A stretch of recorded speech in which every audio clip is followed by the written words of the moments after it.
Hey everybody, today we're going to be taking a casual look at Quake for the Sega Saturn. Now, Quake was originally a PC game released in 1996. It was one of the earliest fully 3D polygonal games, or fully 3D polygonal first-person shooters for the PC, and it was really a groundbreaking title in multiple ways. Just for one, its graphical style, its technical achievement, as well as its awesome multiplayer, which has unfortunately been chopped from this version. It was then ported to the Nintendo 64, and it actually used, I believe, the same engine, the same Quake engine as the original PC game, and it was fairly faithful to the computer original. Now, in 1997-ish, it came to the Sega Saturn through the likes of Lobotomy Software, which there's their logo right there. They actually had their own first-person shooter engine, which powered games like Power Slave. It also powered the Saturn version of Duke Nukem 3D, and it powered this version of Quake. So Quake was actually ported to the Sega Saturn by Lobotomy, and it actually was not running on the original Quake engine. It was on Lobotomy's own first-person shooting engine, or 3D engine. 3D engines can be used for a variety of things, not just first-person shooters, but case in point, the Unreal Engine is used for a lot of different types of games. But point is, they brought it to the Sega Saturn, and no, it's not a perfect PC port, not by any means, but it's still not a bad game by any means as well, and it's really an interesting sort of piece of console first-person shooting history. I say that because Quake, for me as a kid and for a lot of PC gamers back in the mid-90s, was a really big deal. Quake was a big deal. It was id Software's next engine jump from the Doom engine. Now, id Software had helped work on games like Heretic and Hexen after Doom, but Quake was it. It was the next big thing by them. It was the next technological achievement. They went from the Wolfenstein 3D engine to the Doom engine, which was a huge jump up in itself. And then they went from the Doom engine to the Quake engine. And what's really cool about the Saturn version of Quake is that even though this is running on Lobotomy's own engine, it still looks and feels mostly like Quake. Again, like I said, it's not perfect. There are a couple noticeable changes right off the bat. Like if you look at my gun, it's not a 3D polygon, whereas in the PC version, your weapons are polygonal. In this, they are not. It's a two-dimensional sprite, and you can see it bobbing up and down. It's not moving or shaking at all. So that's one of the differences. Another of the differences is that some of the levels have been sort of cut back in size. For instance, this is I don't remember what it's called. It's like the slip gate or something like that. In the original PC version of Quake, you had this middle hallway, but it was completely full. There was no lava down there in the middle. But this portion was open, and this portion was open as well. Now this portion over here activated hard mode. This portion activated normal mode. This portion activated easy mode. These were your difficulty selections in the original PC game of Quake. Now, I'm going to assume due to system constraints or system limitations, they had to cut back certain areas. They had to make a lot of areas much smaller in this version. But despite that, it still looks like Quake. And it sounds like Quake too. It uses all the same sound effects. It uses the original Trent Reznor 9 Inch Nails soundtrack, CD soundtrack, which you can hear in the background. It's probably kind of faint in the background because I'm talking and I have the volume down, but still you can hear it. And but you know, despite those limitations and cutbacks, it still looks and sounds very faithful to the original PC game. Just like the original PC game, unlike the Nintendo 64 game, you've got 4 episodes you can pick from. Episode 1, 2, 3, and 4. So after you complete an episode, you're taken right back to the slipgate here, and you can go pick another episode until you've completed the entire game. Just like the PC version of Quake, there's also Nightmare Mode, which is activated here on the Episode 4 hub, like so. There's this little platform here you can fall onto, and then you walk around here to this little cubby, and there's Nightmare Mode right there.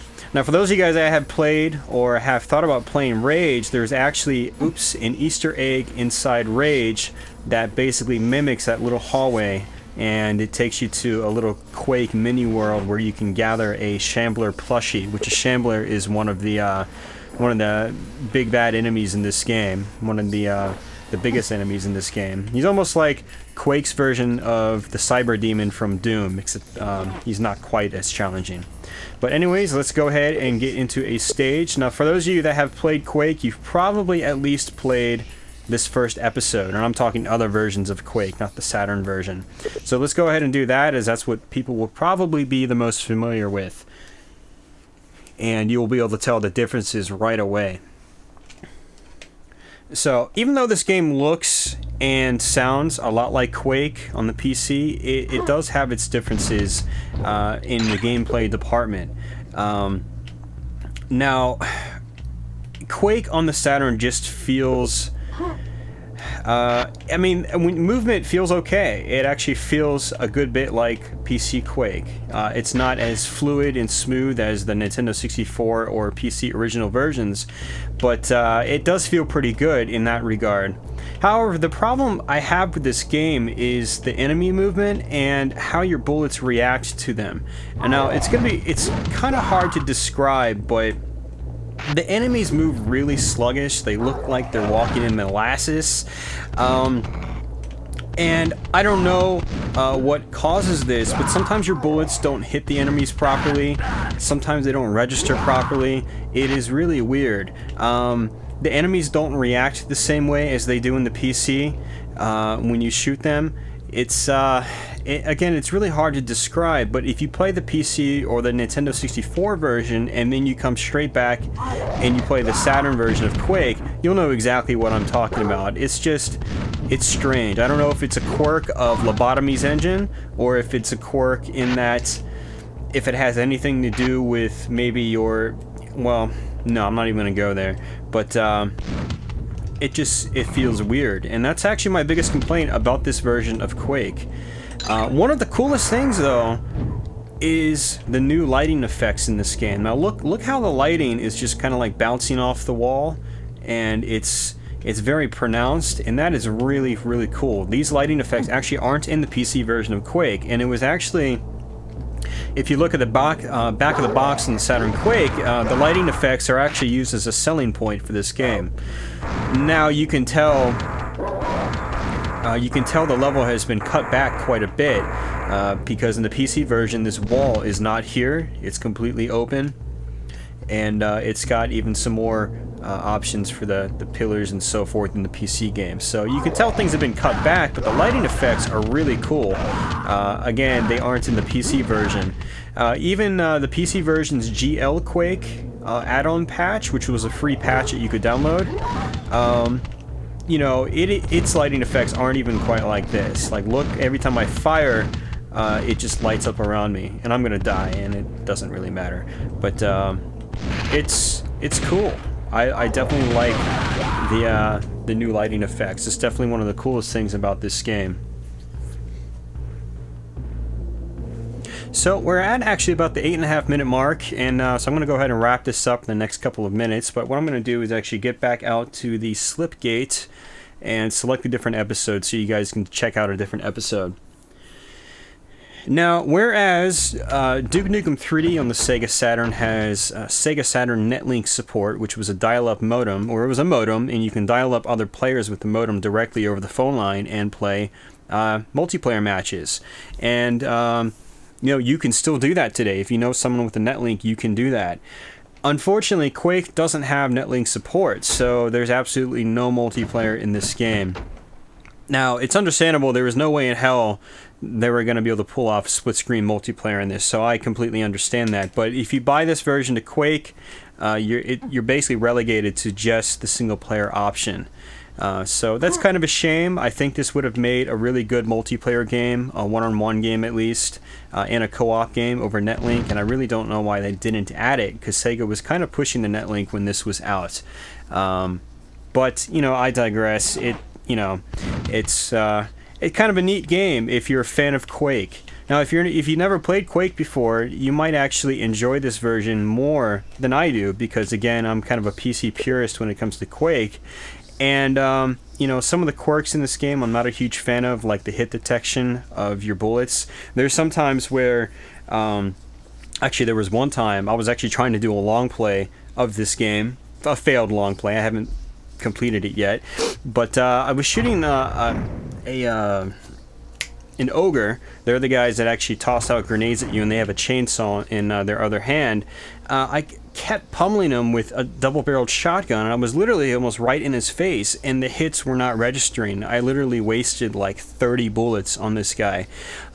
So I mean, that happens, and it can be extremely frustrating. So you know, that issue alone is why I won't really ever play this game on my own. Because I can just play the PC version. Now, for those of you guys that really only play console games, you're not really into the whole PC thing. God, those lighting effects look awesome. If you're really not into the whole PC thing, you know, check this out. You might really enjoy the single-player game. It's a basic run-and-gun first-person shooter in the same vein as games like Doom. It's not nearly as crazy as Doom or Duke Nukem 3D or Lobotomy's Power Slave, but it's definitely got a lot of action. And it's got some really cool 3D environments, especially as you get later on into the game. So, with that, guys, there's actually just one more thing I'd like to talk about, and that is the Sega 3D control pad. Now, this game was one of the few games that actually supported the Sega 3D controller, which I'm actually using right now. Now, what's kind of interesting about this game is, let me clear an area out a little bit so I don't get killed while I'm trying to demonstrate this to you. Is you can actually either use the D-pad or you can use the 3D control, the analog control functionality. Now, what's interesting about this is that when you're using the D-pad, you actually run slower than you do. When you use the analog control. So here I'm using the D-pad function. Okay, you see how I'm moving? I'm gonna go ahead and flip it over to the analog and run with that. Now I'm actually moving, it's very subtle, but I'm actually moving a little bit quicker with the analog controls. It's really kind of interesting. I'm going to flip back to the D-pad. You might not be able to notice it right away in the YouTube video, but it's definitely a little bit quicker. Switch back to the D-pad. Going the other way with the D-pad. It's definitely a tad bit faster with the analog controls, which is really kind of interesting. I'm still using the analog stick now, so that's something I wanted to definitely touch up on, because that's something I'm not sure if too many people really know about. So if you have a 3D control pad on this game, I definitely recommend trying to play it with this, but regardless, if you just have a standard Saturn controller and you're using just the D-pad, you'll be fine as well. So, but with that, guys, I'm going to go ahead and wrap this up. This is, again, Quake for the Sega Saturn. Pretty solid conversion to a system that probably shouldn't have been able to handle this game to begin with. You know, it's definitely a nice little curiosity and a little interesting piece of console first-person shooting history. So if this game interests you, it won't cost you too much. It's not the cheapest Saturn game these days, but it'll only cost you between, I don't know, maybe $15 and $20 after shipping on a place like eBay. It shouldn't cost you any more than 20 bucks tops. So for that, I think it's actually probably worth it, especially if you've never played it before. Me, I'm kind of a Quake fanatic, and while it's nice having it in my collection, I probably won't ever play this version outside of doing this video again, or at least not for quite a while anyways, because I can play the PC version or the Nintendo 64 version, which I actually prefer more, because it plays a little more like the PC game. Still, this version is quite cool for what it is, and check it out if it interests you. So with that, guys, again, I'm Austin. I want to say thanks for watching, thanks for subscribing, and I'll be back with some new content sometime soon. So until then, guys, take care.